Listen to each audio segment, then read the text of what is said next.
mean, what if? Like, why would you? It's nonsensical. It is nonsensical.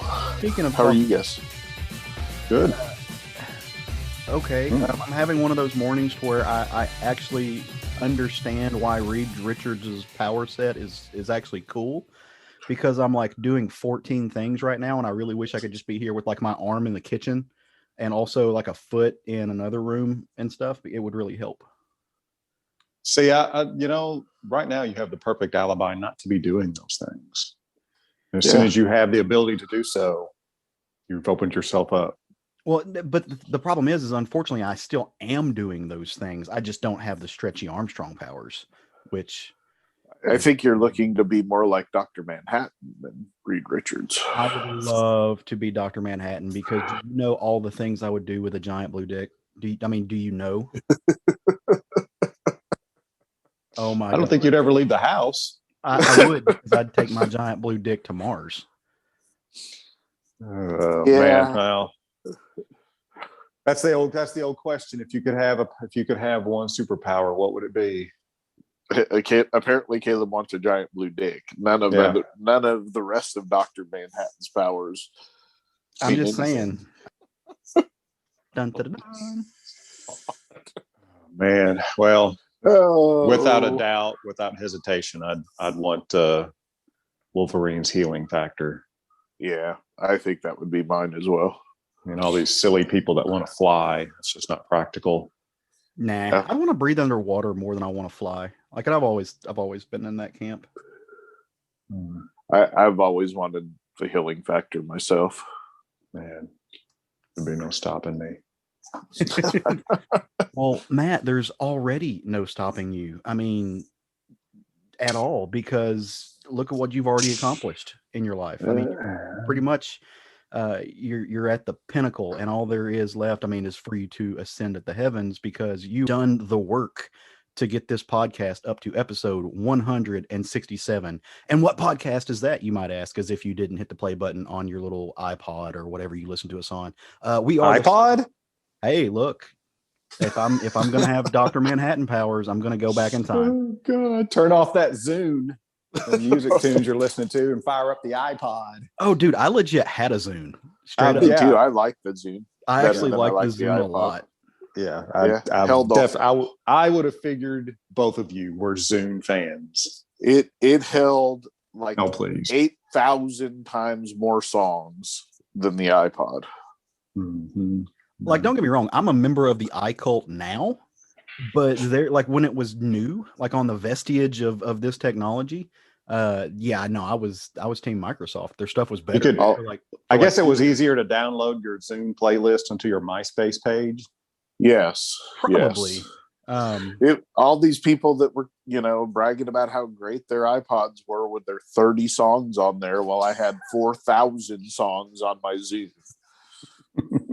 Yeah, but now there's no question that the iProducts are there's nothing like them. I don't know that I could function without, like, if I were to switch to like do they still make Blackberries? Is that a thing? I don't know. They do not. Whatever Samsung is whatever the major competitor is. I don't know if I could do it.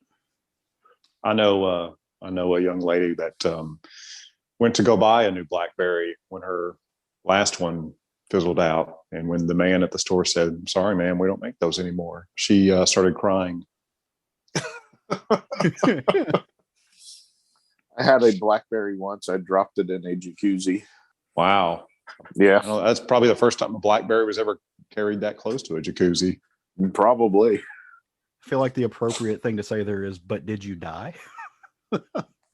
No, I did not. And neither did the Blackberry did.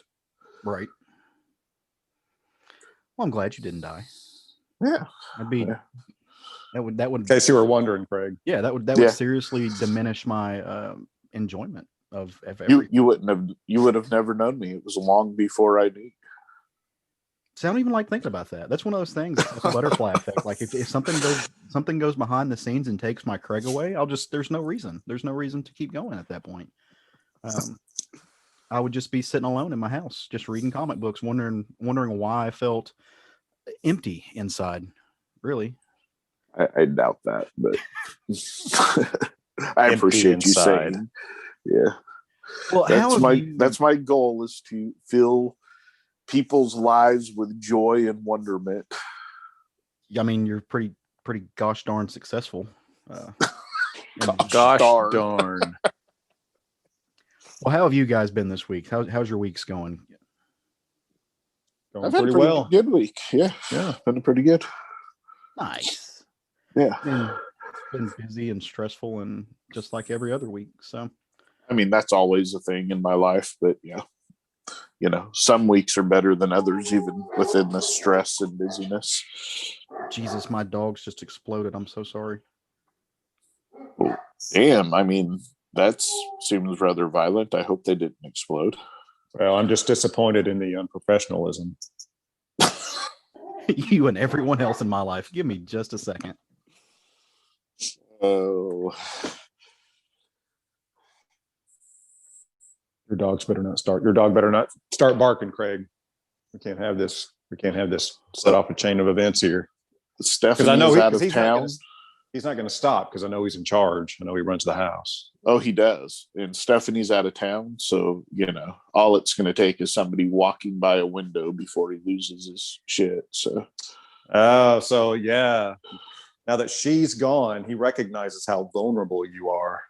Yes, that's absolutely right. Good dog. He warns me that the postman one day may kill me.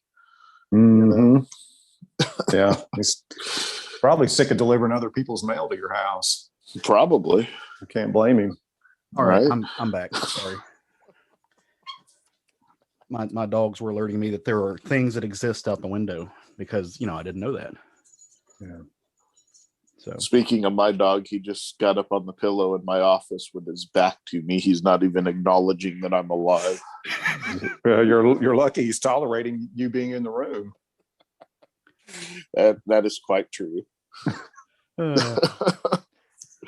this has been one of those weekends to where I'm like doing 5,000 things. I've cooked so many ribs this weekend because people keep asking me to cook them ribs. So, you can say no.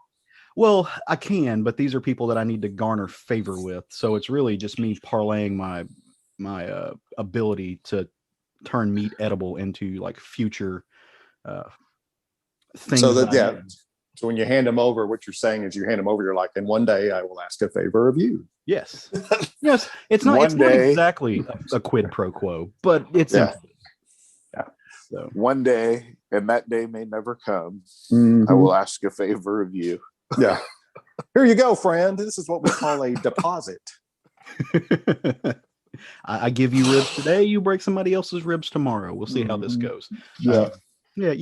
It's just fun. Nah, it is my lovely sister. Wait, I'm the Don here, not you.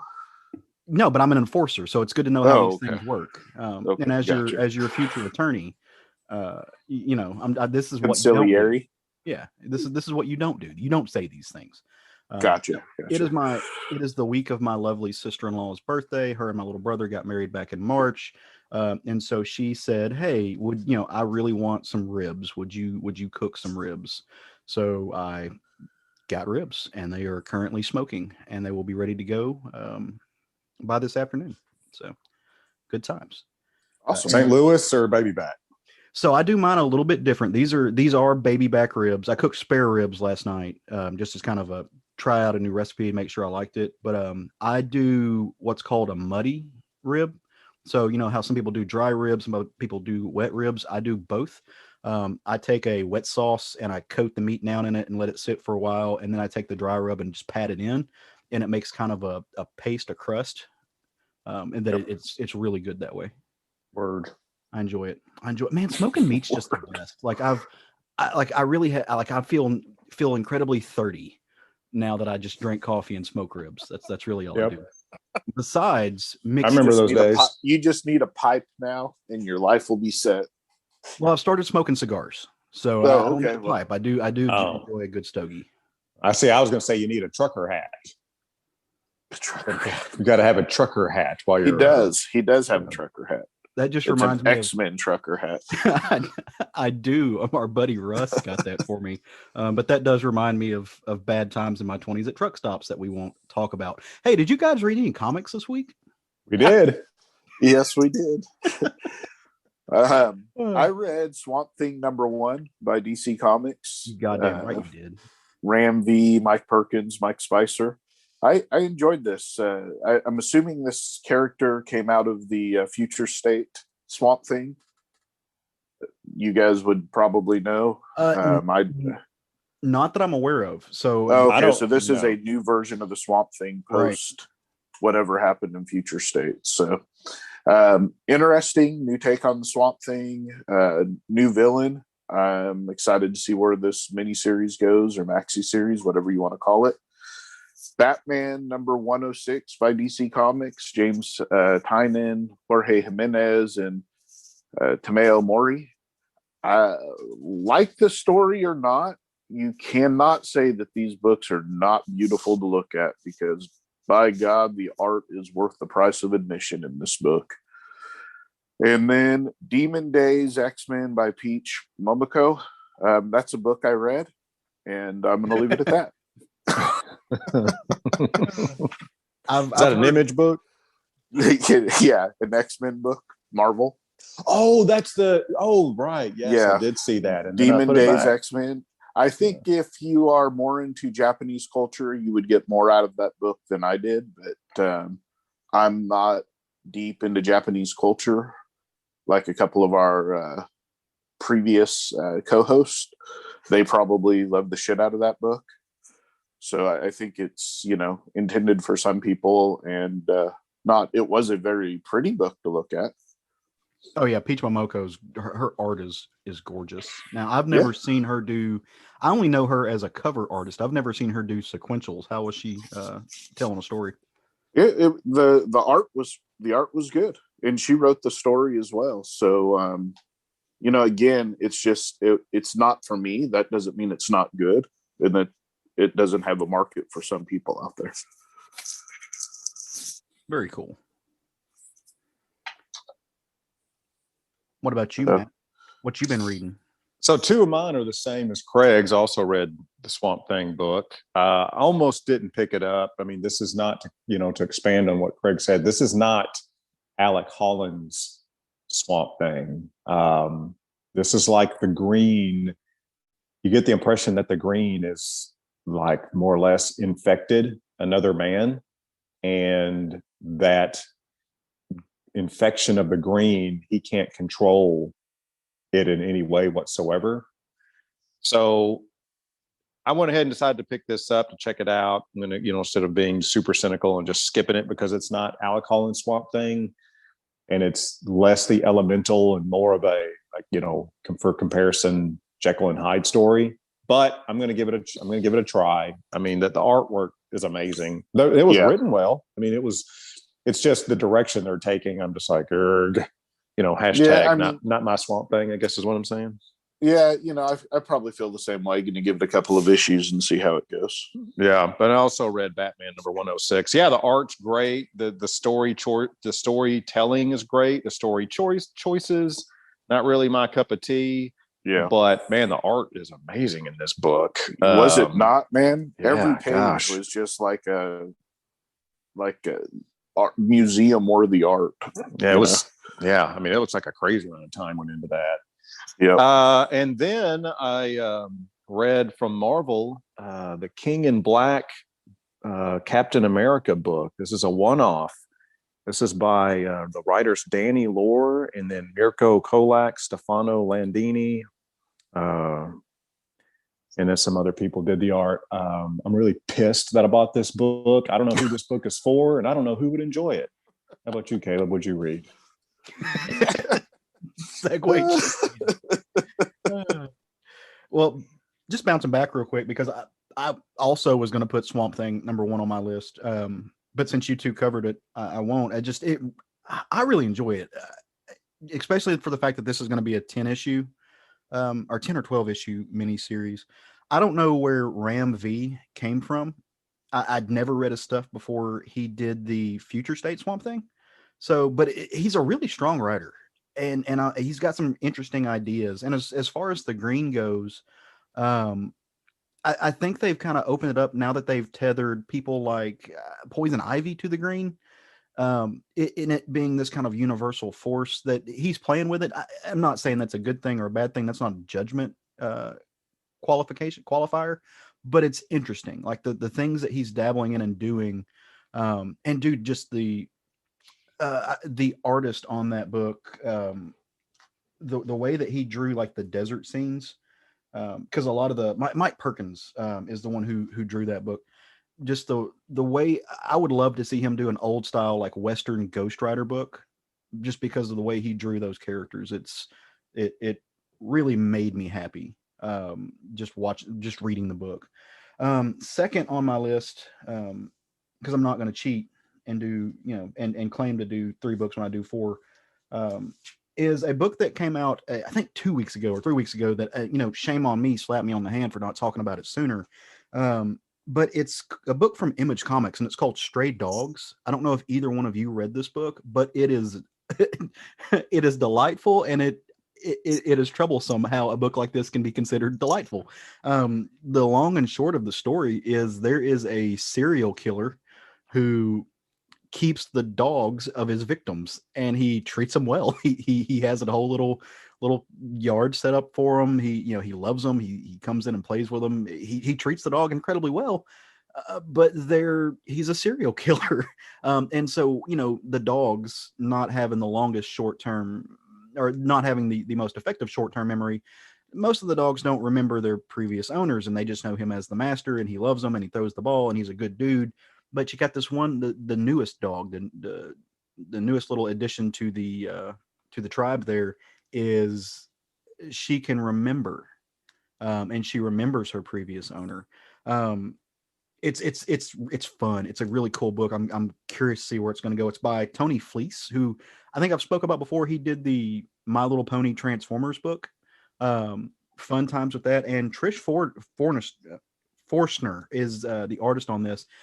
If you like art styles like you would see in a movie like All Dogs Go to Heaven, which is kind of channeling that energy here, she's got a very strong. I guess you would say, was it Bluth?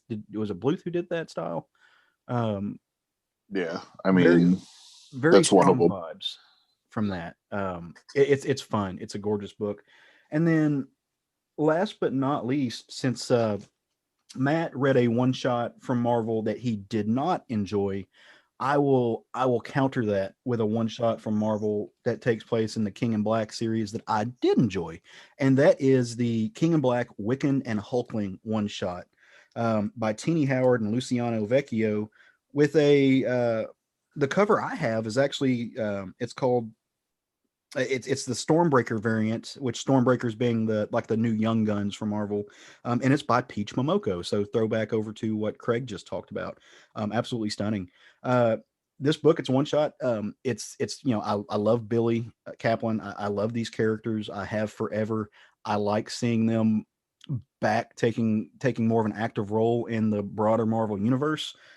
This acknowledges that Hulkling is now the empire of the Kree Skrull Alliance, or he's the emperor of the Kree Skrull Alliance. He's doing his whole little space lord thing, but they finally get a chance to take their honeymoon, which they hadn't been able to do before.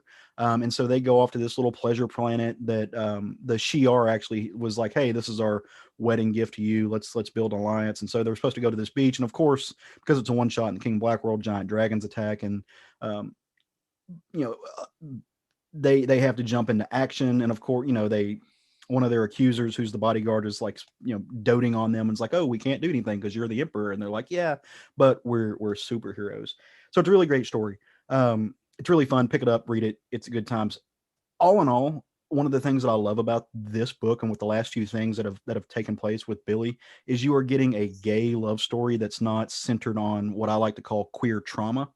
So often in comics, when you read these stories about gay people, especially gay men, it's, either a timepiece where we're going to go back to the 80s and there's going to be an AIDS crisis, or now you're going to deal with the fact that you came out and nobody likes you and yada, yada, yada. This is just a love story where they get to be together and be functional and deal with some other shit that every other superhero also gets to deal with.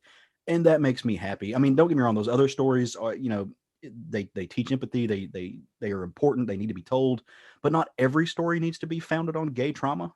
And so it makes me happy to get to dabble in that world where it's just a gay couple in love taking a honeymoon and, you know, being a couple. So if you missed that one, check in on it because it's fun. It's really fun. Sweet. Good times just all around. Yeah. Not so much. Well, yeah, that's true. Yeah, I had one that, you know, was a book I read. I have a lot of those, but I think that's because we read so many books. Right. And like, especially this past week, like I'm just now getting caught up to date because, you know, we had the snowstorm and the mail was behind. So like I've read 3 weeks of comics in like a week and a half. And there were a lot of books that I was just like, yep, I'm glad I closed the page on that one. But, you know, you know, when you read a lot of books, it's just going to be part of it. Yeah. Even if you don't read a lot of books, it's just going to be part of it. You're going to have some misses. Not all of them can be winners, and that's okay. You know, our roundtable book was a winner. I'm glad you think so. Let's talk about that. Let's get into that. So, as we always do, we like to get together and all read the same book. For those of you at home who are maybe new to the show and you're wondering what we're doing, we call it the roundtable. We all check out the same piece of work and then we dissect it, so to speak. We look at its, you know, its pros, we look at its cons, and we take an honest kind of view on it. With that being said, you can't really do that without spoiling a few things, right? So we like to throw out a spoiler warning if you haven't read the book yet and you want to, you know, hit the pause button, go check it out, come back, as Craig likes to say. You can also just, you know, look at the show notes and I'll put time signatures in there just for your benefit. It's just solely so we don't ruin the experience for anyone else. This week, we are going to talk about a book that none of us chose. It's kind of a cool little concept. Our friend, our loyal clerk at our local comic shop over it's Kapow Comics over in Sherwood, Arkansas.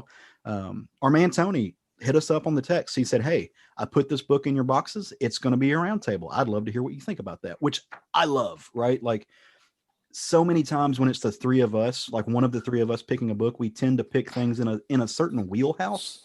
And not that this book is outside that wheelhouse, but it's nice to have an outsider come in and say, "Hey, I read this and I'd love to know what you think, like the three of you think about this." So I think that's kind of cool. I hope that happens more often. I would like I in fact do not want to solicit roundtable books from everyone out there. Okay. Craig and pass your suggestions to Caleb and Caleb O.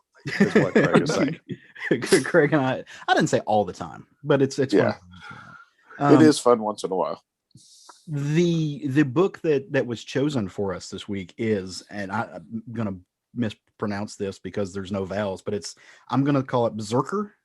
I think that's how you say it. Brzrkr, Brzrkr. This book was co-written by a writer that I dearly love, Matt Kent, an actor that I enjoy seeing on screen. Mr. Keanu Reeves also helped with this. It had art by Ron Garney, and Mr. Bill Crabtree also did this. It comes out of Boom Studios. And there's a little bit of history to this book, which we'll get into later. But for now, I know Matt said that he thought this book was a winner. Craig, what did you think about this book? I liked parts of this book. I thought the art was good. I loved the violence in the book. I'm going to stay on it for another issue or two to see where it goes and make my mind up then. Okay. That's fair. All right. Very cool. So let's talk about the book and what the book was for just a second. So the book opens up. There's this figure, this character, very much drawn to be Keanu Reeves. And he's sitting in a plane, kind of getting ready to do a drop, like a military style drop. He's geared up and he's wrapping his hands in cloth, you know, like a boxer would. And he's sitting there talking to his kind of co-mercenaries, co-soldiers. I don't really know what you call them. But they just kind of, you know, he's just like, "All right, let's go." And all the while there's a narrative happening. There's this narrative voice speaking very calmly, very softly. And it's not has nothing to do with what's happening in that moment. But it's just this person saying, you know, this is our anniversary. This is the day we met, and telling a different story. And you get that this voice is not necessarily this character's. But like I said, they bail out of a helicopter and they go on this assault, and it is about 20 pages of just sheer brutality. This, you know, he's a machine, and nothing is hurting him. Like he's taking bullets left and right, and he's not particularly phased.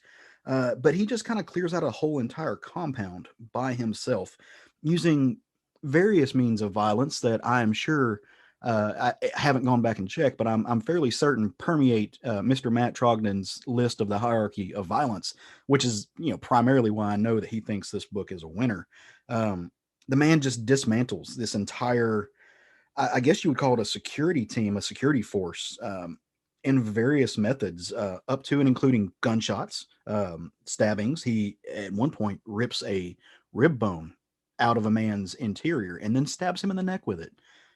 There's another point where he knocks the jaw smooth off of somebody. He rips an arm off and beats a man to death with it. I mean, just lots of interesting methods of murder to take place. But the person that he's looking for in the book is not there. This El Presidente, so to speak, has fled the scene, and he's going to catch a plane. But no, our man will not have that. There is no escaping him. He commandeers a kind of a Humvee like vehicle, and then plays chicken with a plane, and wins. And he wins because he cannot die. He emerges from the fiery wreckage, and he's not in good shape. Like he's not impenetrable. He's not bulletproof. The man is broken. He's scarred up. He looks like he just got caught in a firebomb, because he did. But he's still walking. He's still making moves. So the long and short of it, he goes back and joins his compatriots. He is, I guess, debriefed. They exfil out, and he's taken back to a place where they are going to help him heal, but he can't die. And then you learn who the narrative voice is. It is this doctor, this scientist, this meta type, I guess, somebody who has a number of specialties, because she's acting as not only a researcher, a medical science, trying to figure out what it is about this man that has kept him going like this, who he is, what's going on. But she's also acting as kind of an armchair psychiatrist, and she's talking about his history, and she's telling him, like, hey, like, while all this was going on, we were monitoring your brain patterns, and something peaked, like there was something going on, and I think you remembered something. And he's like, well, that's no, not like, no, I don't know, you don't know what you're talking about, because I remember everything. I have kind of what's called a deidetic memory. I remember, like, up to and including back to the moment I was born. But he's full of shit, because there was something there. And I'm not going to tell you what that thing was, but there was a moment in the story that really, it resonated with him in a way that nothing had in a very long time. And it brought back some memories that he had kind of pushed out of the way. And that's what she noticed. But when you get to the end of the story, what you find out is not only is this man, he very well might be immortal.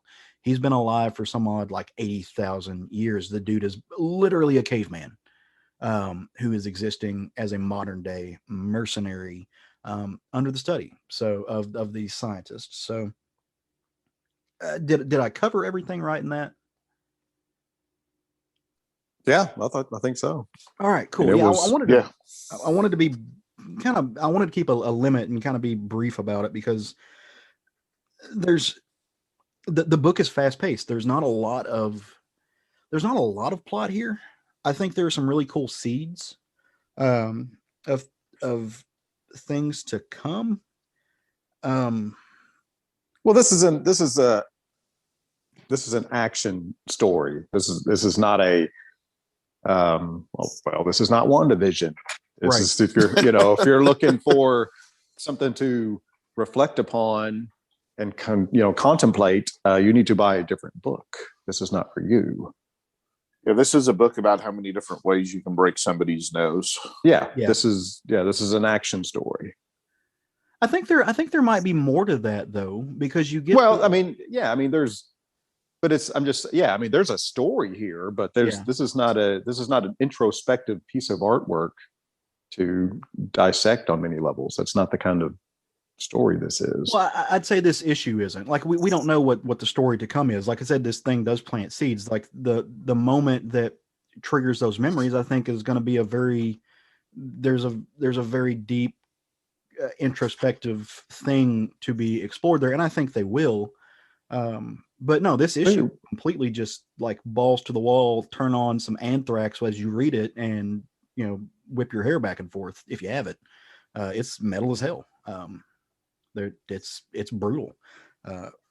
Where I knew I liked the action sequences in this book, which is really the selling point of this book, is the action sequences.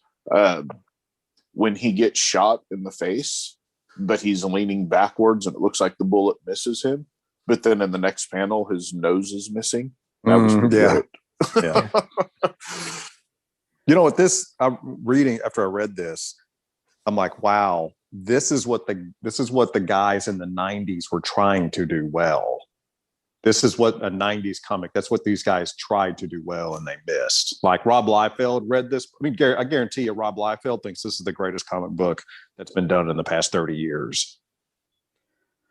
Yeah, probably. Yeah. I mean, go back and look at everything Rob Liefeld did with Image and compare it to this. This is what he was trying to do. Well, and one thing I felt it had was the kind of had the vibes of Tradmore's art from Luther Strode. Really? Yeah. Okay. Yeah. First of all, the layouts in this are freaking great. The layouts are great. The artwork as a whole in this book are outstanding. The way these perspectives are laid out to move your eye from one panel to panel and really give you that, well, I'll just say a John Wick movie type feel. I mean, Ron Garney's freaking killed it. This is the best thing I've seen Ron Garney do in a long time. And I don't think it's because he did the other things less well. I think this book played to his strengths better than anything we've seen him do in a long time. I think this just played to Ron Garney's strengths like nobody's business. I think his art was looser here than I've seen in a long time. See, I thought it was tight as a drum. Well, so I think he allowed himself to be a little bit more sketchy, and I don't mean that as that when I say looser, that's not derogatory by any means. But if you go back and so where I think of Ron Garney, I don't know about you guys, but I think of his Daredevil stuff that he did, and he's a lot. I think he let himself be more fluid with his art here. He doesn't feel nearly as constrained. Now, as far as the storytelling goes, I think it is tight as a drum. Like that's where I say it's not. I think he was more relaxed on this. I don't know. Well, he obviously has the freedom to be more gory. I mean, right. it's from Boom Studios, not Marvel Comics. It's going to have a tighter control on what he can illustrate doing. Not to mention, I mean, he's illustrating Daredevil. He's not going to illustrate Daredevil punching a man's jaw off his face. No, but I mean, even in his lines, and I think that's what I'm getting at. Like, I feel like he let himself be a little bit more free with his line. It doesn't feel so controlled. Like, and when I say controlled, I mean like in brackets and just hard. Like, I'm going to draw one thick line that's going to outline everything. He let himself, and some of that might have been the inker too, but he let himself get a little bit more sketchy. He plays with where the ink goes on the page. I felt like. So I mean, he's the inker. He's the inker. Oh, did he do his own inker? Yeah, that might be what it is too. Well, he normally does. I mean, if you go back, like the last thing he did was the Juggernaut book. Before that was the Savage Conan book, and both of those things I think he did really well in. But this, I mean, my gosh, I think he knocked his own standards out of the park with this book compared to those two. Yeah. I mean, everything, it just, like I say, I just feel like it played to his strengths so much more than the last several things I've seen him do. Yeah, no, and I agree. I kind of agree with you wholeheartedly on that. And that's where like I said, I think maybe he was allowed to just, like you said, because it's not a big two book, allowed to do his own thing. Like those opening pages where you get that moment to where I guess he's having a memory or not a memory, he's being picked up. you mentioned Conan, like that felt like it was from a Conan book. And it, like, because he has this moment where he's like just in solitude and he looks up. Those opening pages felt like what he did on Conan, but somehow more energy there. I don't know. And I think it was because his line wasn't so like it didn't look it looked like he was able to just like take a deep breath and go to work versus like, oh, okay, this is out of place. Let me erase that and make that line better. It just felt more freeform for what I've seen Ron Garney do. I don't know if that makes sense or not. Not really. Okay. No. But well, I mean, I'm glad you really dug the book. Yeah, no, I mean, the action in it was great. Leading up to the last page, I was kind of iffy on it, and then that last page, the kind of hook to get you into the future books, it kind of did it for me. Now I'm interested to see where it goes. It's not just going to be an action book. I think it's going to have a story to it, and that's what kind of got me. Not that there's anything wrong with just an action book, because there's absolutely not. You know, I love action movies. I love action books. I was just, it was that last page that kind of sold me in. You know what I found myself asking all throughout this book? What's that? Where the hell is Matt Kent in this book? Oh, I mean, I think all the dialogue is probably Matt Kent. Well, I mean, this is the final page, I think, is where you're really going to see more of Matt Kent's input. I mean, this was an opening issue. It's just, essentially him kicking ass A to Z. But, that last page is really, if they start reflecting back, going back 8,000 years and how things have progressed from there, that's where you're going to see Matt Kent's input. Maybe. Yeah. I'm a huge Matt Kent fan. Like I love the work that he does. And most of the time, it's the most of the work that I love that he does is stuff that he writes and draws. So, and maybe it's a little harder to see the mechanics of Matt Kent because he's not drawing it. I don't know that that's necessarily it, but I didn't feel like Matt Kent has a very strong voice, and I didn't feel that come through at all. Like, I don't know. Well, I'm always a little skeptical when you have these books that have like a co-writer on them that's a celebrity from something else. Yeah. On how much input comes from both. Is it just like, hey, I've got this idea, draw me doing a bunch of action sequences and I'm immortal. And so then he gets his name on the book or what, I don't know how it works. So, but I think the backstory that's happening is all Matt Kent. Yeah, it's easy to come up with an idea, but to put it down in narrative is the challenging part, and that's where Matt Kent's going to come through. Is narrative. That's right. That's what I'm talking about. Is seeing, this first book was an introductory book, kicking ass, and the storytelling is going to start from here. Okay, I mean, maybe I hope so, because I would like to see more of Matt Kent come through. I don't know, like this book just didn't remind me of anything Matt Kent's done, and maybe that's because Matt Kent is, I don't want to use the word shoehorned or typecast, but like I think there's a particular type of story that we've come to expect from Matt Kent. Something that with any given writer, you're going to have expectations because any given writer is going to have a specific style. It's like an artist in the same way, and penciler has a specific style. So you recognize a writer, you're going to go into it with expectations if you've been reading their stuff. Right. And I just, none of those expectations were met, but I'm not saying that's a bad thing. Maybe it's good to let a writer like Matt Kent step away from writing something that's like, spy and espionage in the 1940s or analogs to the, I think it's good to let him do whatever he wants. World War II. Yeah, no, for sure. That's interesting. Seeing him flex these muscles. Like I said, because of name association, I didn't see much of what I was expecting to see from Matt Kent, but I maybe he think wants to that write this new is a books. book you're going to have to give 2 or 3 issues to before you decide whether it's a book you want to be on or not. Yeah, maybe. I don't know. You guys seem to have enjoyed it way more than I did, which is awesome. Like I love that.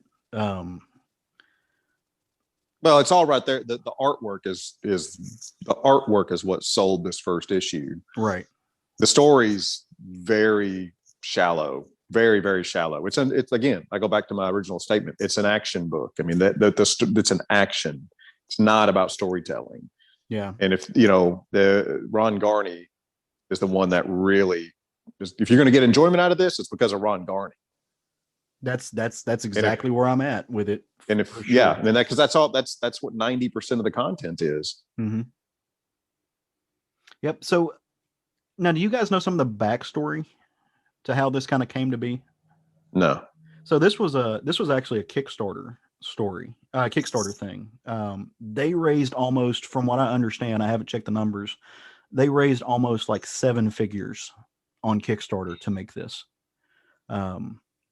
Which people like that Keanu Reeves. Well, and that's the thing they do, which brought up, and I think we talked about this with Justin Jordan when he was on the show. It brought up this whole conversation about, pop culture influence, and bringing people to creator-owned and fan-funded comics, and how it could be a good thing, how it could be a bad thing. And I still don't know where I land on it. I find it interesting that a publisher like Boom, so when a character like Keanu Reeves, when an actor like Keanu Reeves brings more people to comics, I think that's awesome, right? Like I think that's a good thing overall, to get people who are interested, as long as they're not just going to be speculators who step in to like drop money on one thing and then walk away forever. Other than that, I think it's great. On the flip side of that is, I look at people who do Kickstarters. We talked to a few of them a while back. Our buddies, John Westhoff and Bob Gar, and I mean, there's a number of people, big and small names, who do it. But I look at a company like Boom Studios and I kind of side eye a little bit. I'm like, Kickstarters for people who can't find a publisher. And now you have some of these bigger publishers who are coming in and using Kickstarter money to front load the front end. Does that take away money from these more independent people? And I don't know that it does, because as other people have pointed out, it's like, well, not necessarily, because it may bring in people who weren't coming to Kickstarter anyway. But so I don't know. I don't know how it's going to affect. I don't know if we're going to see this become normalized in a way. Or and I ride the fence about that, because I don't think a creator has a responsibility to anyone other than themselves to put out the art they choose to put out. Right. And how they go about funding that is up to them. Yeah. But I'm not, devoid of emotion to what you're talking about. I just don't know what their responsibility is in that. I don't think. Sorry, Craig. Yeah, to what you're saying, I don't think they have any responsibility to anybody their own artwork. I mean, they want to put out a piece of work, and this is a perfectly legal and moral way to do so. Yeah. And if this argument that, well, there's a very small pool of people that have a very small pool of money and they have to give it to Keanu Reeves, they can't give it to the other guy. Well, that's because I mean they're going to give it to whoever they're going to piece they want to buy. I mean, it's, I don't know. I think that argument of he shouldn't be able to do Kickstarters is asinine. No, I don't think that it's that Keanu Reeves shouldn't be able to do Kickstarter, or whoever. Keanu Reeves, Boom. I mean, whoever. I mean, it's the studios. Well, see, that's where I get hit on it is, and again, I'm not saying it's a plus or a minus or there's any type of immoral thing to do it. I mean, you've seen creators like Jeff Lemire have done it. There's big name creators that can get published anywhere that still do it. It's just a method. It's a vehicle to get their work out there. I respect that. Where I kind of step in is in the actual studios who do it, and because it's they already have the platform, like they already have the stuff there, and so I don't want to see the studios start soaking up money that could go to people who are self-publishing, because that was always the point of Kickstarter, of crowdfunding books, was self-publishing. And I mean, those people, there's not, but Boom doing them doesn't mean the other guys can't do them though. No, that's absolutely true. They can. And in fact, I mean, the more people that do Kickstarters, the more people become aware of the platform. Well, and that's the point that Justin was making when we were talking to Justin Jordan. He's saying there are people who are only coming on here because Boom is on there. And if they're scrolling through, they just happen to see these other indie people. Maybe it's bringing more people to the party. I think that's awesome if that's the case. Like, so where I'm at is like, I'm scratching my head wondering if it is or if it isn't. I don't know. And there's not, there's a cost benefit analysis to be had on all ends, and there's pros and cons to it. So I just think it's an interesting conversation to have. I mean, who knows? Yeah, I get where you're coming from, and I've been on that side on different things as well. I think if Archie Comics comes out and wants to crowdfund an Archie book, that's a little different than Boom Studios coming out and wanting to crowdfund a new book, because I believe with most of these independent, where the independent books come from that are published, the writer has to put the money out of his pocket to get the books made. Even though it's getting published by Boom Studios, they're having to come out of their pockets to pay for it ahead of time. I know that's typically the way that Image does it. I don't know about Boom. I would have to. I'm not sure, because they're more of a Boom does have several, like, Boom owns the property on things, and I'm not sure what those contracts look like. I know Boom does take solicits. They go after people to do stuff that they own. But like you said, I know that Image does that. That's unless, except for like Skybound. So I don't really have a problem with any creator-owned stuff being ran through Kickstarter first to get it funded, because we all follow quite a few creators, and the cost of that's out of pocket for the writers on these books up front is substantial in some cases. Oh, for sure, especially if you're paying an artist a decent page rate. If DC was going to crowdfund Batman, I would have a problem with that. You know what I mean? Does that make sense? Yep. No, it does. And that's kind of where I'm that's the, worst case scenario that I'm over here. Like, like you said, not saying it can't be done, not saying that there's anything wrong with doing it, but it's one of those things that you just kind of, I look at and like, okay, well, what happens when Marvel starts doing this? The fan backlash will be too much. You think so? Okay. And Archie tried it a few years back and they had to refund everybody their money. It was before they did their relaunch of the crap, like the Black Hood and all of their old superhero properties. Right.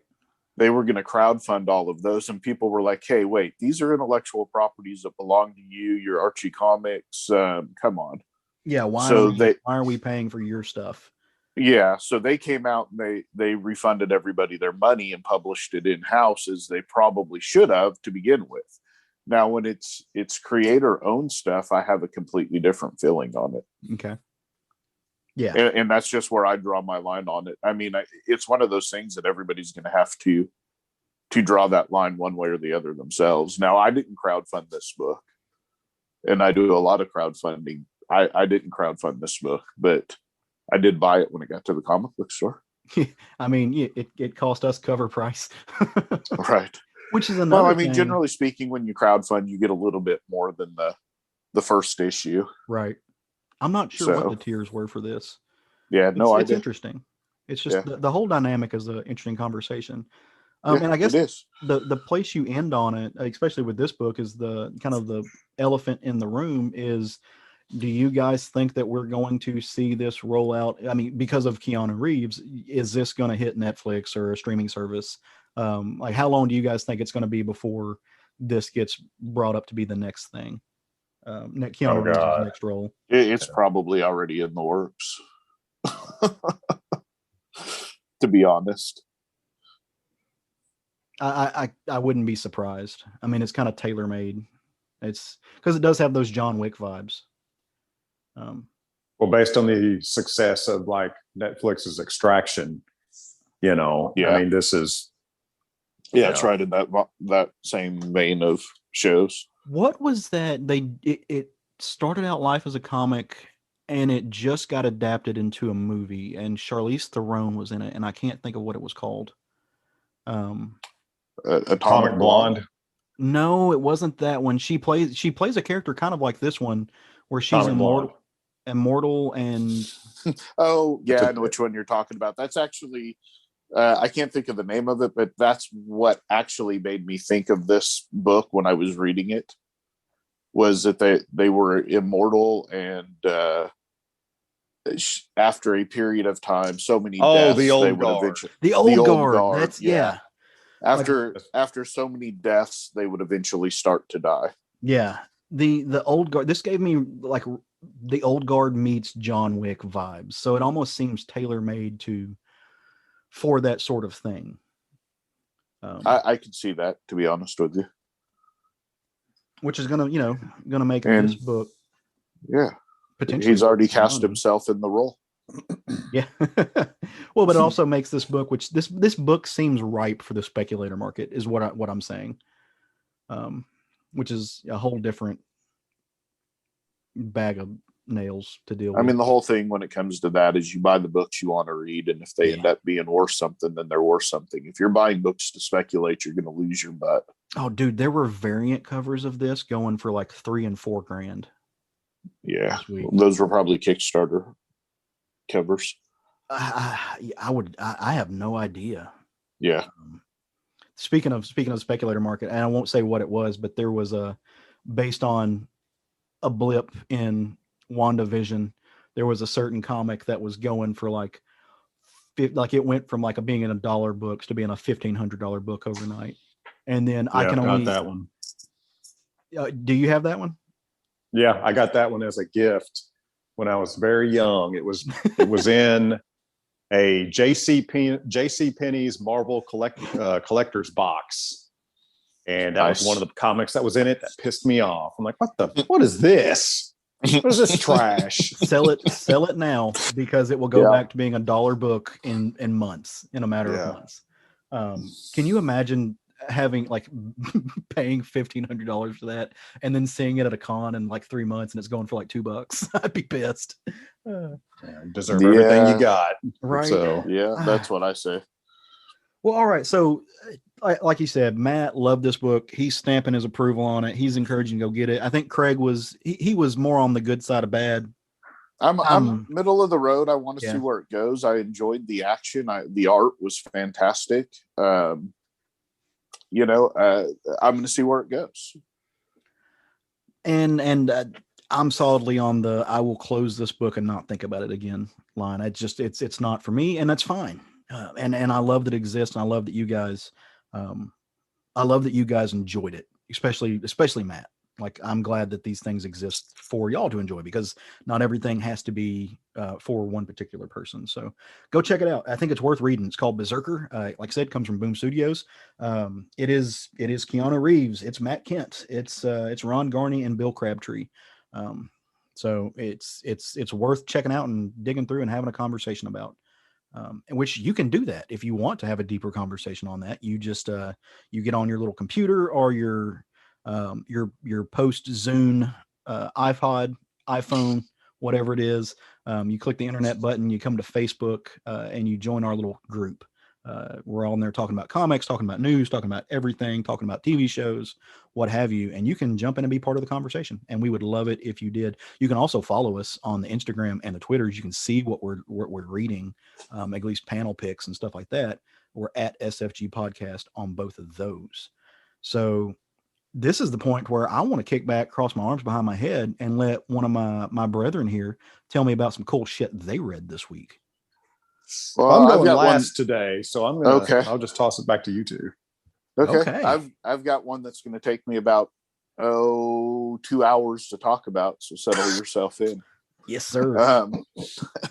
No, I'm going to talk about a book from 1955, Atlas Comics, and that is Black Knight #1. And as you probably know, Atlas Comics was kind of a precursor to Marvel Comics. This book was actually written by Stan Lee and art by Joe Manley, I think is how you say his name. I'm probably butchering a giant in the field's name, but so be it. And this story is the story. It actually has 3 stories in it, but I'm only going to talk about the first one.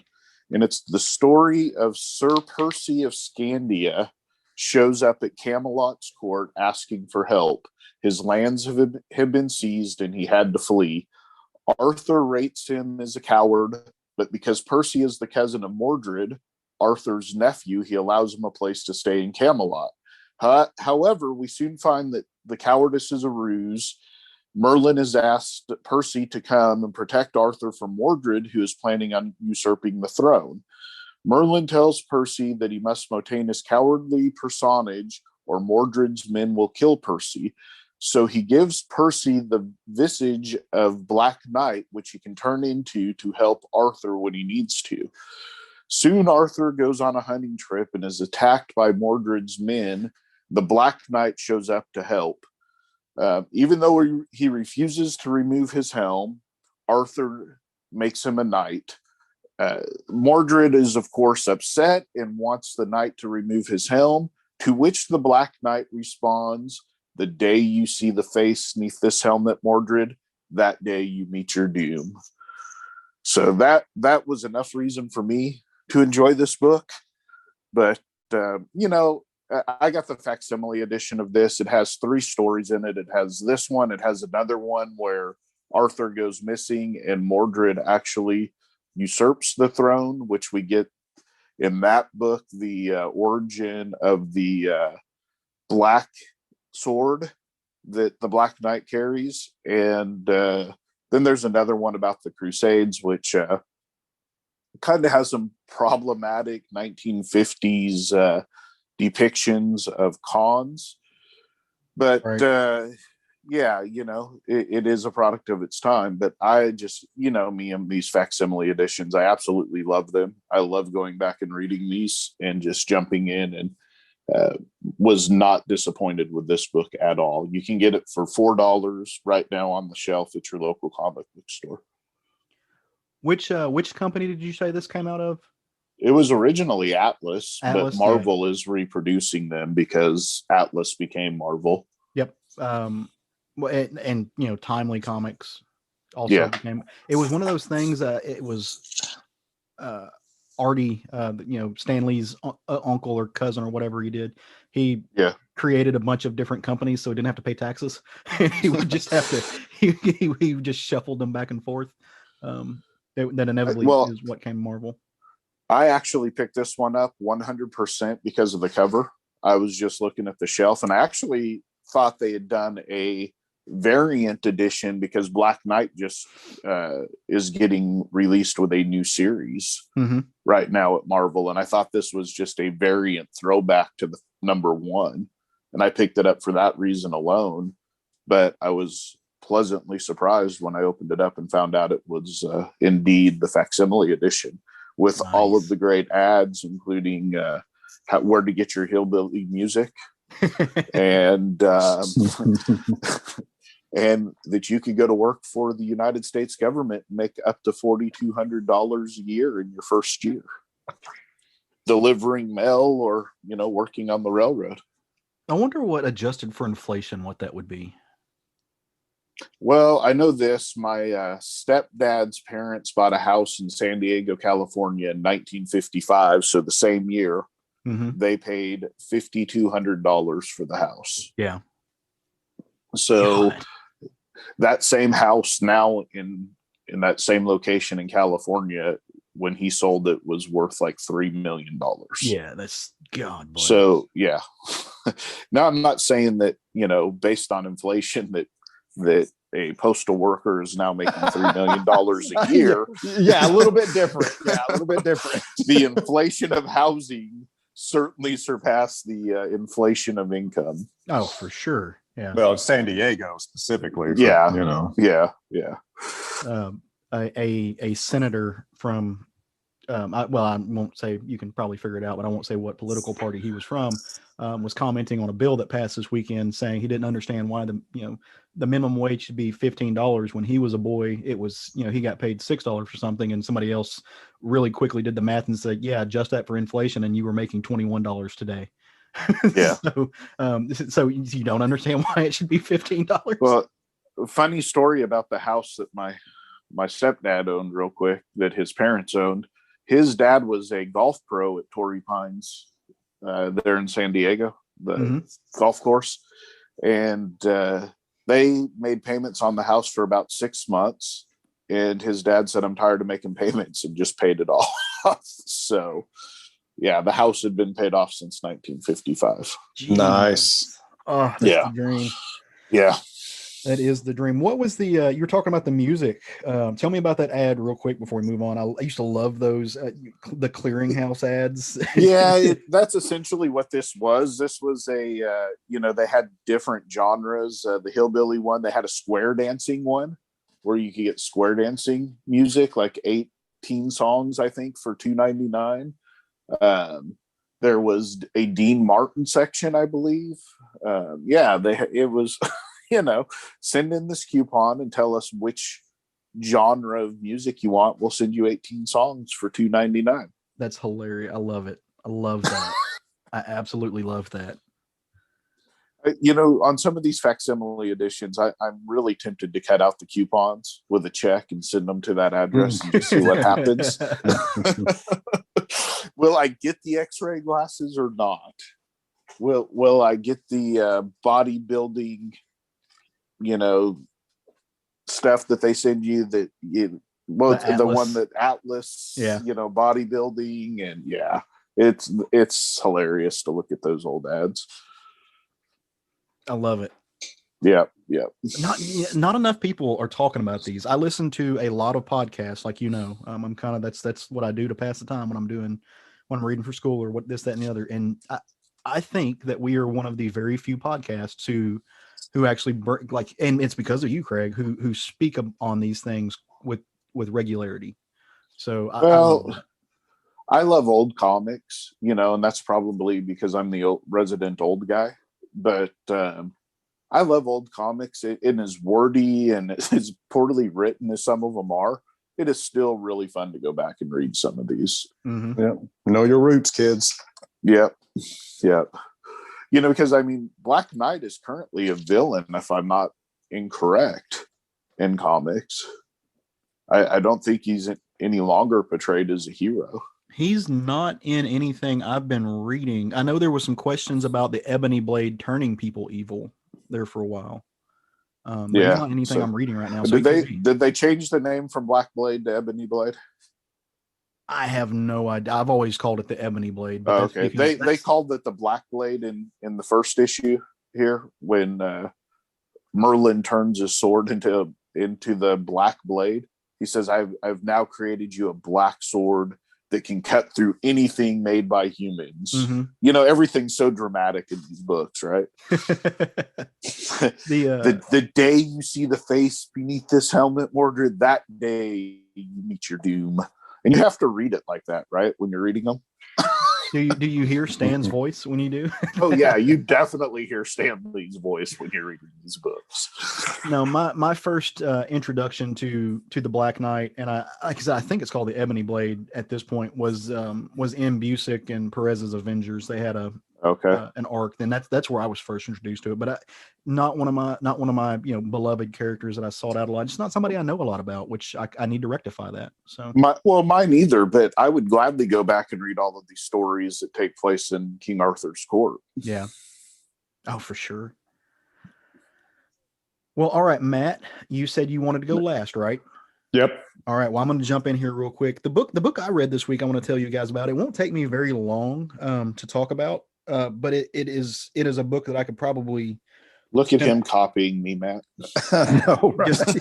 I want to be just like Craig when I grow up.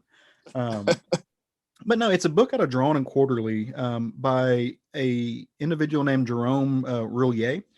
And I say this book won't take me long to talk about but it's a book I could literally spend hours and hours and hours dissecting. The book is called The Strange, and it's an immigrant story. And I say that it's a mix between an immigrant story and a refugee story, that is unfortunately kind of so universal in its depiction that it could take place anywhere. It's kind of it's a story that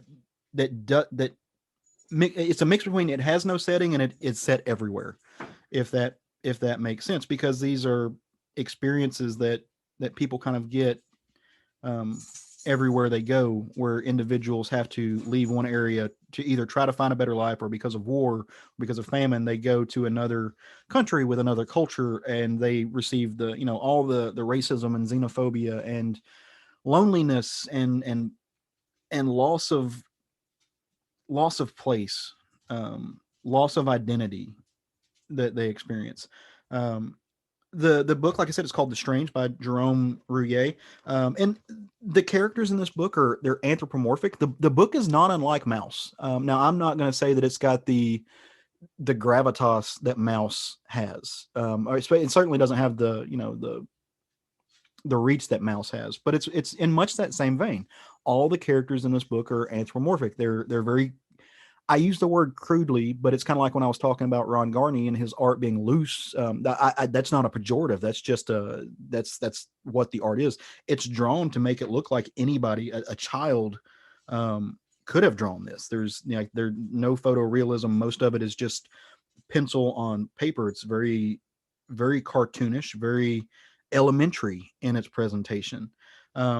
But it's about a book called, it's about a guy called The Strange. And The Strange is this large, somewhere between either a dog or a panda bear. You don't really know.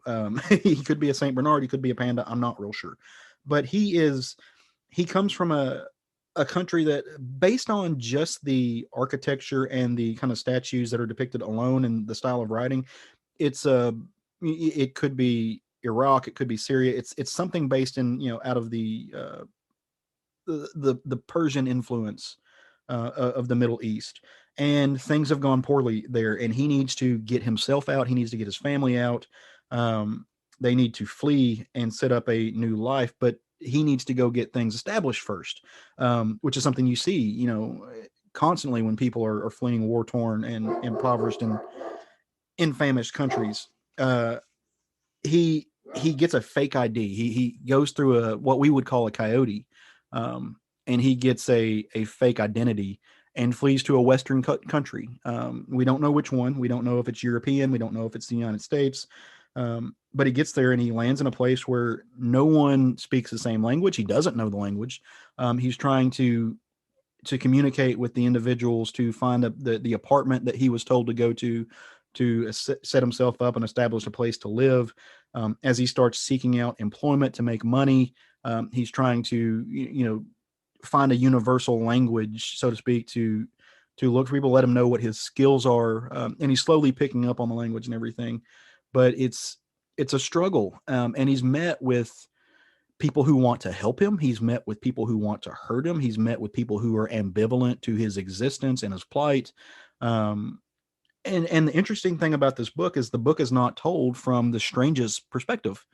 The book is actually told, each chapter takes on takes on the viewpoint and the identity of someone who sees the strange. So like the book starts off with, I think one of the first characters is called the Crow, and the Crow is a little crow who is watching him, as he first comes to this new country, and is just talking about how different he looks. It's talking about his mannerisms. It's talking about how his clothes are not like the people around him. You get a perspective from the taxi driver, who is just somebody who's giving him a lift from the airport to this place, who he's trying to communicate with, and how the taxi driver just comments on, it's like, oh, I see 100 of these people every day. I know his story. I know who he really is. He's not legal, but who cares? He's just a guy trying to make it. He gets to his apartment. You get an entire chapter that comes from the perspective of the fish that are in the fish tank. You get a perspective from his neighbors. One of his neighbors is, calls the cops. He basically calls our version of ICE, INS. Say, hey, I don't think this guy's legit. You need to come check him out. I don't want him here. He, the quote unquote take our jobs guy. all in all, when you get to the end of the book, the family has been able to come over for a short time, but unfortunately, they're not. They can't be comfortable. They are not set up to last in this place. They are still in fear of deportation, and in fact, a deportation does happen. But it's not all doom and gloom. I don't want to make it sound that it's a very, like I said, it's an introspective story. It's a very universal story. It has moments to where this character's life is so unstable and strange, that one of the most lighthearted and scenes that make you smile. He goes to a party, and he meets a woman who's from his home country, and for the first time he's able to talk in his native tongue, and he meets somebody who has some shared experiences and who can talk about the old world, and he just gets to like lose it for a second, like to forget all of his struggles and his worries about his family, and constantly just in this state of placelessness and almost grief, and he just gets to be for a minute, and there's this really enjoyable moment in like feeling where you as the reader will smile because you forget about it too. That's how Jerome Roulier he's almost like a marionette master with the readers of his book. He has a way of using just these really almost unnoticeable things in his art, in his storytelling, that manipulate you as the reader, to feel exactly what you want to feel. For somebody who is drawing in this almost childlike, universal style that wants people to pick up on his language, he's a master of emotion. He's a master of storytelling. His craft is he has got it honed. It is deceptive in that way, the work that is being done in this book.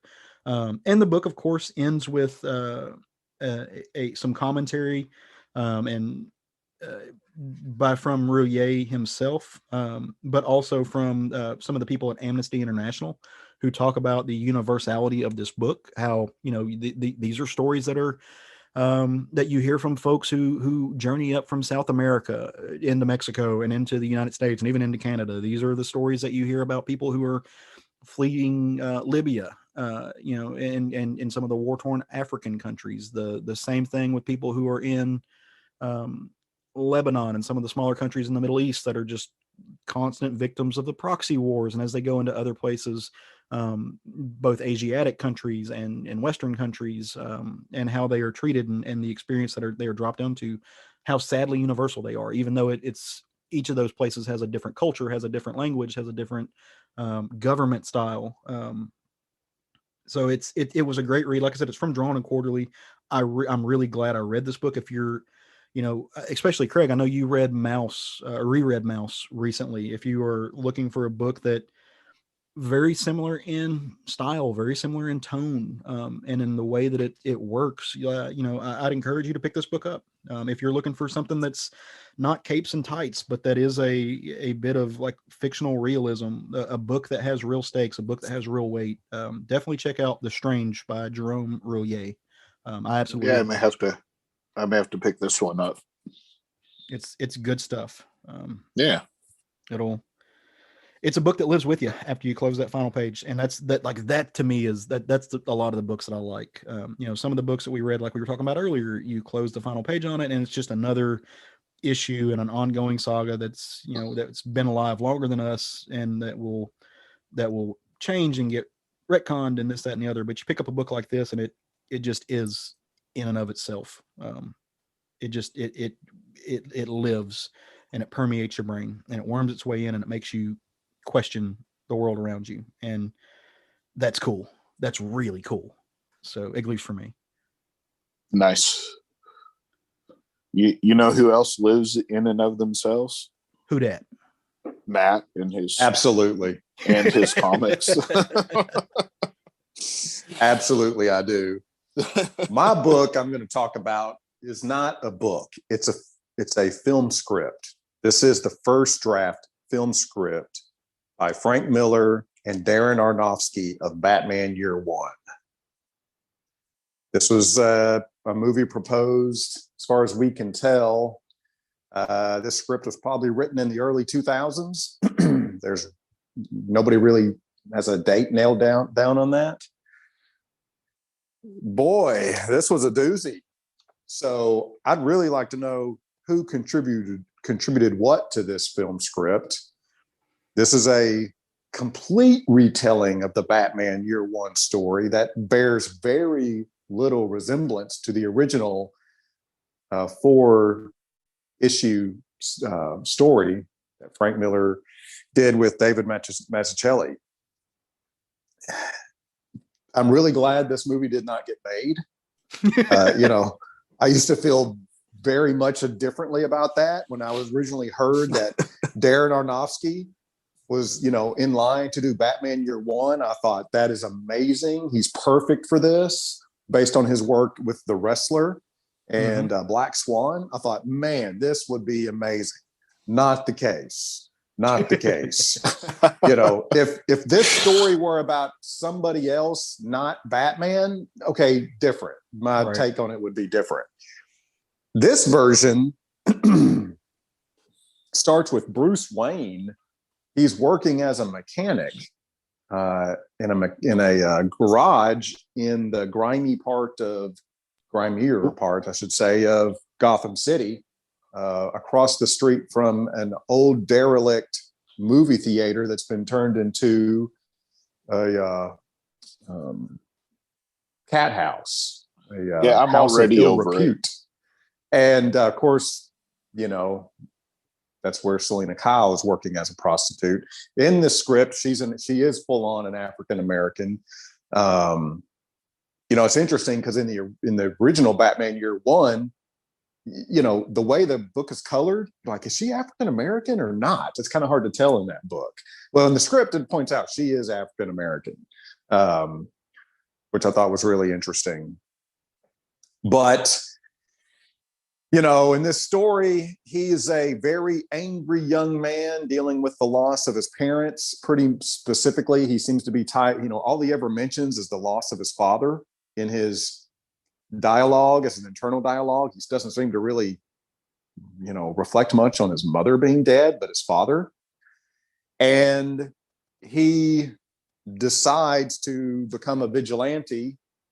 And the way he learns to fight crime and make all his gadgets in his 1-bedroom apartment above the auto shop is he goes to the library and checks out books on how to make bombs and homemade weapons.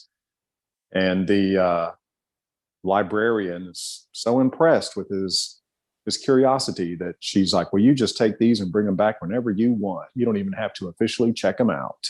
I already hate it. There's plenty more reasons to hate it, friend. And so he goes back to his room and he fills hypodermic needles with homemade stimulants and homemade truth serum, makes some smoke bombs, makes other kinds of explosives, dresses himself up in some sporting equipment, including a catcher's helmet, and decides to go out and confront some ne'er-do-wells. Doesn't go well. Decides trying to fight somebody wearing a catcher's helmet, not ideal. So he goes back and decides to redesign his outfit a few times. One of the things he's doing, he has a Wayne family ring that his father handed to him as he was dying on the streets of Crime Alley. This is your inheritance, his father apparently told him, and handed him this ring. Puts on the ring, punches a bunch of criminals. The news starts reporting all these battered and bashed criminals showing up at hospitals with what looks like a bat symbol in their foreheads. Apparently his ring, when he punches people, it leaves a wound that resembles a bat. So he decides to take some brass knuckles, and on those brass knuckles, he welds a symbol of a bat on them. So then when he bashes criminals, for sure it's going to leave the imprint of a bat on said bashed criminals. James Gordon is still a key part of the story as he was in Batman Year One, but this is a 50-50 story. The original Batman Year One is a James Gordon story, more than a Batman story. This is about 50-50. barely resembles the original material. But in this one, there is no Alfred, for example. There is no Wayne Manor. He's operating out of a garage into this small apartment, working for, a man whose father also ran this garage. The man fully knows who Bruce Wayne is and does. Catwoman fully recognizes who he is and what he does. Batman is full of comedic, sarcastic whips in this movie.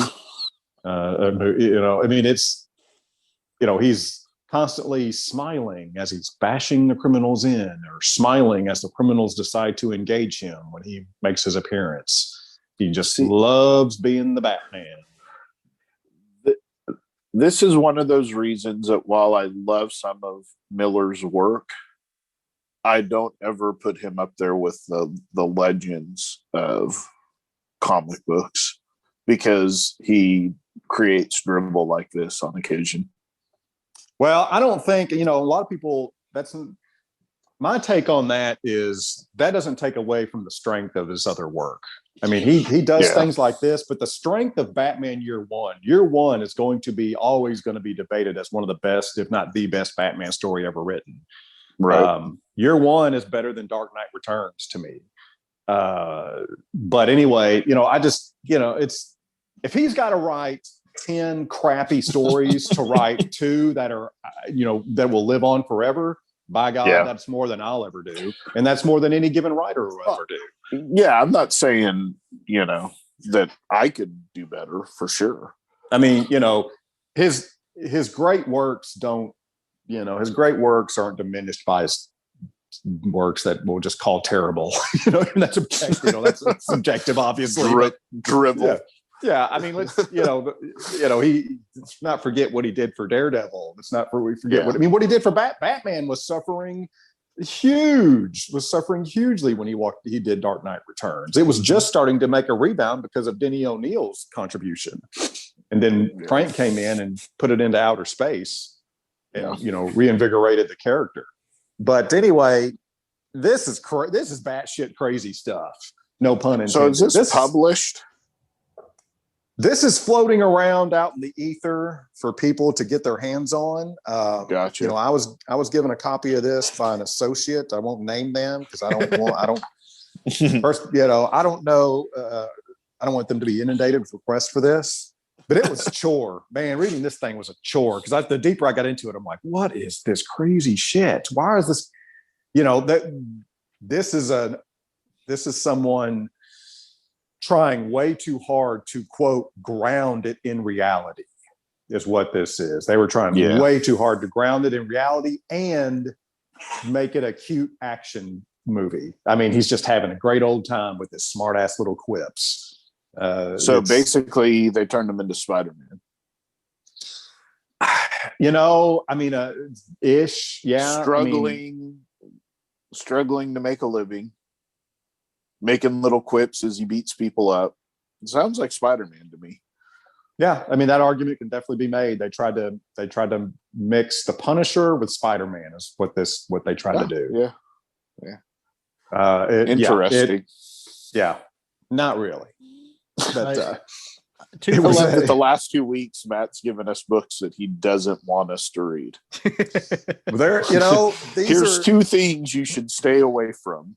Well, this one surprised me. I went into this expecting to be like, man, I wish this movie had been made. I really expected that this would have been great. But I mean, the further I got into it, I'm just going, what?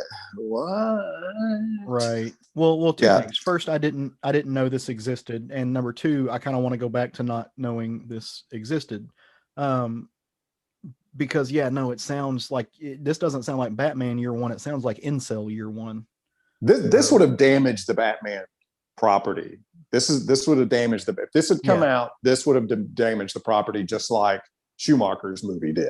Right. It's silly. It's over the top, silly. Somebody's trying way too hard here to make the Batman, quote, cool. I don't even know how to really phrase it correctly. It's just overall they went way over the line in trying to, quote, ground the material. Yeah. The original Batman Year One is brilliant in the way that it's grounded. I mean, that, you know, that could be fully adapted just like it is. And it is a street level crime story. And they just, yeah. But I feel like somebody felt insecure about putting that on a screen and letting the subtle, the human struggle of that story do the work. They're like, nope, this is a superhero story, or nope, this is an action story. It's just got to be, you know, it's got to have Arnold Schwarzenegger type dialogue and motivations in it. Oh, so it sounds fantastic. It was something else. I mean, it was quite a thing. But no, Alfred never makes an appearance. Bruce Wayne is living above a garage. He has not yet stepped forward to claim his fortune. Apparently, people are wondering if Bruce Wayne is dead. It's never explained. Like, you know, how did he get separated from his family fortune? I mean, you know, parents were killed. I mean, what happened to him after his parents were killed? People just let him, you know, go home. Okay, well, we're done with you, kid. I mean, it's horrible. I mean, that part of it's grounded in the most absurdity. You know, it's lazy writing. Like, you know, no, you can't just have a 10-year-old kid whose parents are murdered, and then he just disappears into the ether. It's not, you know, it's just, yeah. So now this is a first, especially from a prominent family.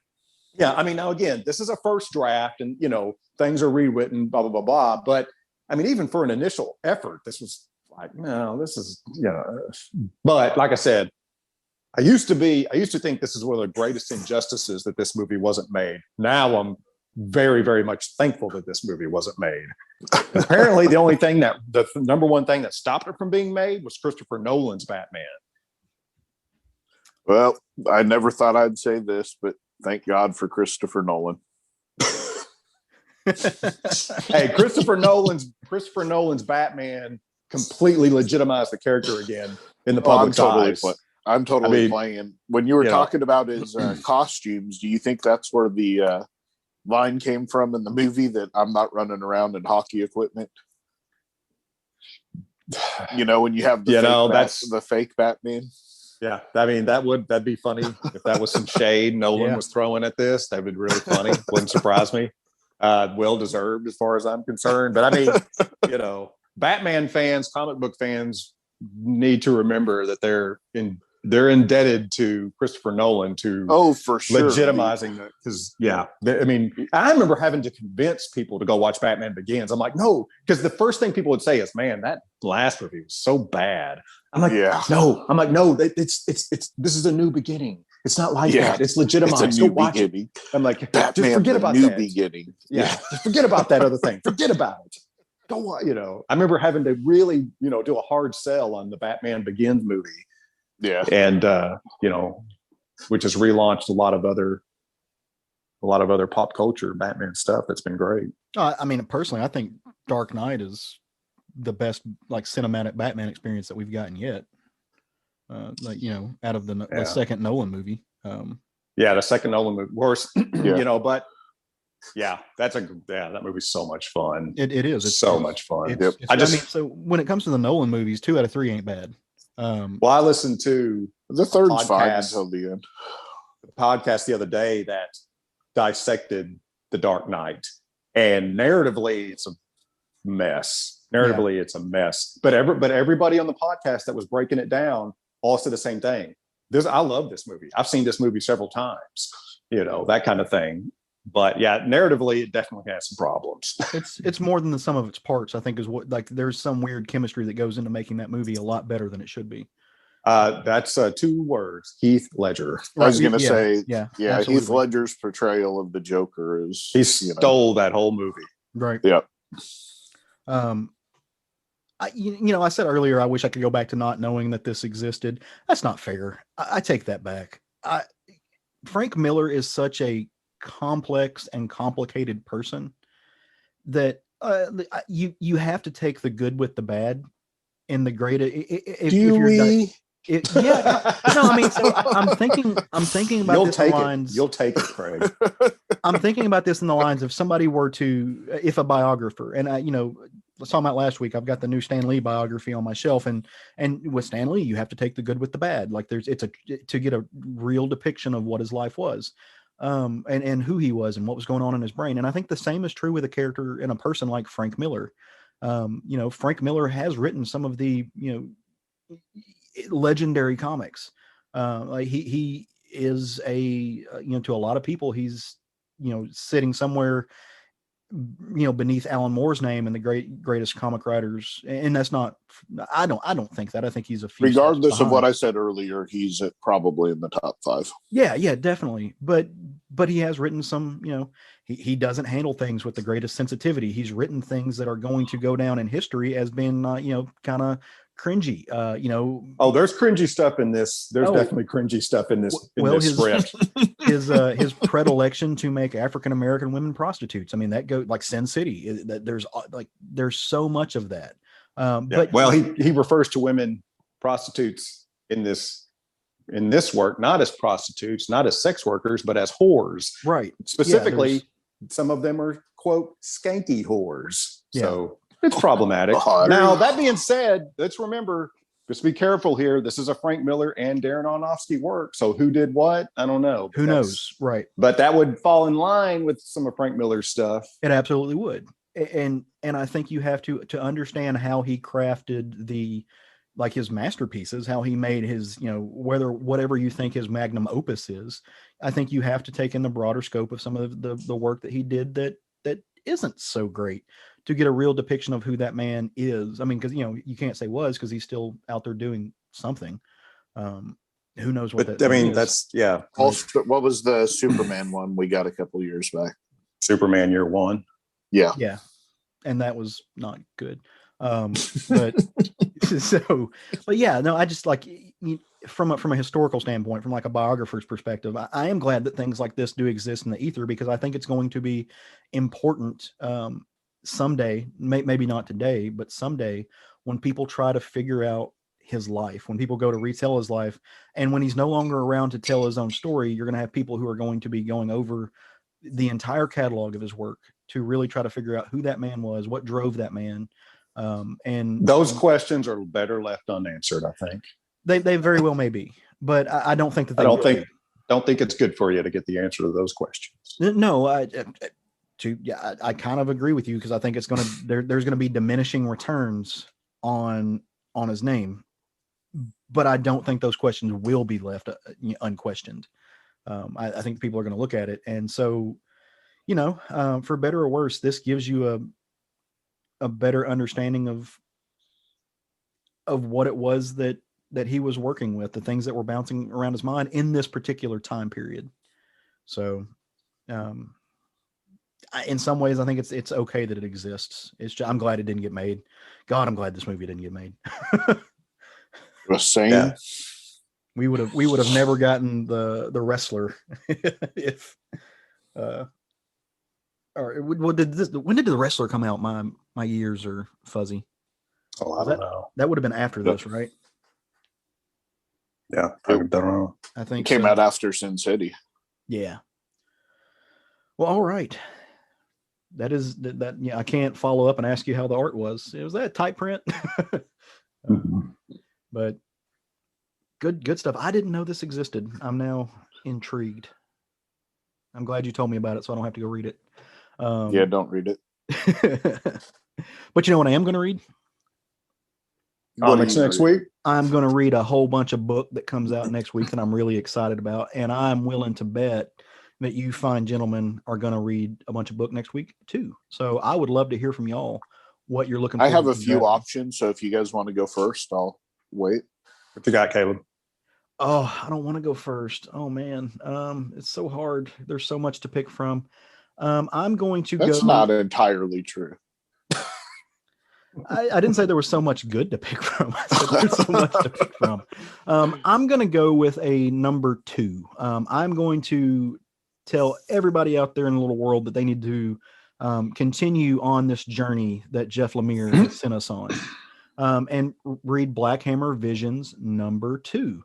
I love the Black Hammer universe. I think it's one of the just to be a fanboy, it's one of the coolest things that's happened to like monthly comics in a long time. It's every single book is a love letter to a different trope or a different era in the genre. And he's pulling in some great artists. He's pulling in some really cool writers to do all these things. Well, in this one, he has enlisted the help of none other than DC mastermind Jeff Johns to help him do this. And they're taking a look at the life of one of the yet unexplored characters from the original Black Hammer universe, and that's Madame Dragonfly. And so I'm curious to see what they do with that character, because you find out that she is incredibly important to what we know about the Black Hammer universe and what we see from that first 12 issue series. And so I'm curious to see what Jeff Johns does with her. So go check this out. And among with everything else that has came out from the Black Hammer universe. And since we're talking about, we just finished up talking about how Frank Miller is so integral to superhero comics as we know them today. His the last iteration was Lemire's love letter to the Dark Knight and to the Batman mythos, and that was Skull Digger and Skeleton Boy, and that just wrapped up. So if you want to see what Jeff Lemire has crafted out of that, go read that series. Well, I'm looking forward for DC Joker #1. This is by Sam Johns, James Tynion IV, Mirka Andolfo, and Gilliam Marsh. Joker's one of my very, very favorite villains, and I want to see what they do with him in his own series. Especially, I say they, specifically James Tynion IV. Mm-hmm. Yeah, and one of those creators that you just mentioned also has a independent creator-owned book coming out that they are solely creating, and that's Guillaume March is doing a 5-part series called Karmen, and Karmen #1 comes out next week. It's about an unconventional angel named Karmen and the young woman she takes under her wing when a case of heartbreak strikes hard. I'm just interested in anything Guillaume March does. So yeah, those covers are brilliant. Yeah. So, I don't know what this story is overall going to be, but I am interested in what he has to say. So, absolutely. Yep. Samesies. Can't wait to get my hands on that. Like, I love the character design for that book. Yeah. It's good stuff. Well, all right, boys and girls and gender neutral folks there at home listening to this show. That's it. That's all we got for the day. We're done for a whole week. We'll be back same time, same place next week in the short time. If you want more of this, like I said, you should feel encouraged to come and join our little Facebook tribe. We're on there posting things. I would love it to see more interaction there. We had somebody reach out and ask about where they could get a certain cover of a book, and our community jumped in to kind of help them find a place they could order a print of it. And that was, I assume that they were successful in those endeavors. So nice. Really cool place, really, really fun place to have a conversation to where you can come and tell us what you're reading and talk about books that you love. And we want you there. Like I said, we're at SFG Podcast on Twitter and Instagram. If you've got any questions, any comments, any concerns, you got things that you want to talk about, or maybe you're a creator who has done some really cool stuff that you're trying to crowdfund or just get out there in the universe, and you want to just don't do it for a different for an already existing publisher. I'm not saying I'll put my weight on the scales, but no, if you created something and you want it to talk about it, then shoot us an email. We're southernfriedgeekery@gmail.com. We would love to hear from you. As I wrap this up, I want to send a huge, big old giant Southern Fried congratulations to our friends and our brothers over at the Comic Book Bears podcast, who just celebrated their 200th episode this past week. Nice. So, really, really great work. Bill, Brian, and Steve do over there. Every once in a while, they let me come play in their sandbox, and I'm eternally grateful for that. We are fortunate enough to be friends with all of those men as well. And great guys with a really, really fun podcast. So if you're listening to this, you want something else to fill your time, go check out the Comic Book Bears. And since Corona hit, they've been doing like a video feed, so you can go to their Facebook page or their YouTube page or whatever, and you can actually watch them talk, and sometimes some of us talk. I know Craig's been on a few episodes too, so it's good stuff. So congratulations, men, boys, friends, bears, cutie pies over there. We love you and we're proud of you. And I got nothing else. You guys got any? Was there anything I missed? You guys got shout outs, some love to send out in the world? No. I got no love for the world. Yeah, giving all mine out for today. Love Depletion. That's the name of my next punk band, is Love Depletion. Yep. It's a good name. All right. Well, in that case, like I said, come back and see us. Come talk to us. We hope you have great weeks and go forth and love some comics. Woo! #Jerry Woo.